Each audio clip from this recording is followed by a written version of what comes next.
Have you ever looked at the sky and wondered, why did God come so close to us? Why did Jesus, the creator of the universe, choose to become a tiny baby? Why did he choose to feel hunger, sadness, and pain?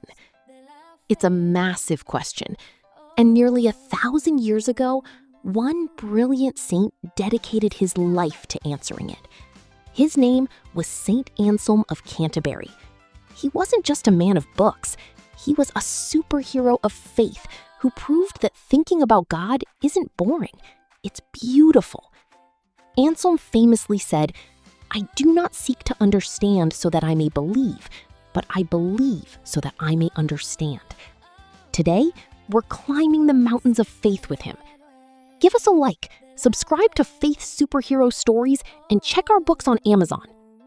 Born in 1033 in Aosta, Italy, young Anselm grew up surrounded by massive, snowy mountains.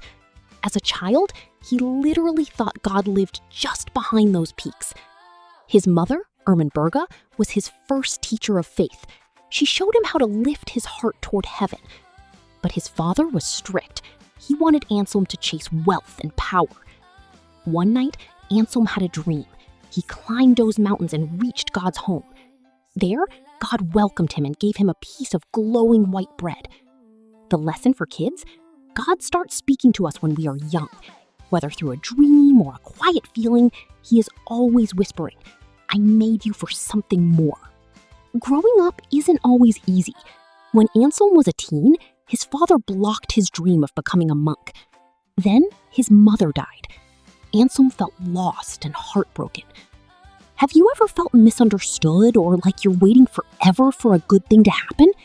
Anselm did too. He left home and traveled for years until he reached a monastery in France. There, he met a great teacher named Lanfranc. At age 27, Anselm finally found his path. The boy who dreamed of climbing mountains had finally found the climb of a lifetime, a life dedicated to God. At the monastery, Anselm became famous, not because he was loud, but because he was wise. He believed that studying was a form of prayer. He had a beautiful rule for teachers and parents.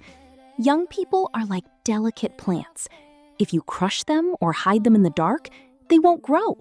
They need light, patience, and love. Later, he was forced to become the Archbishop of Canterbury in England. He didn't want the power, but he accepted the mission.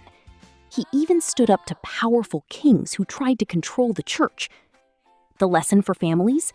It is always better to stand with God than to be comfortable without him.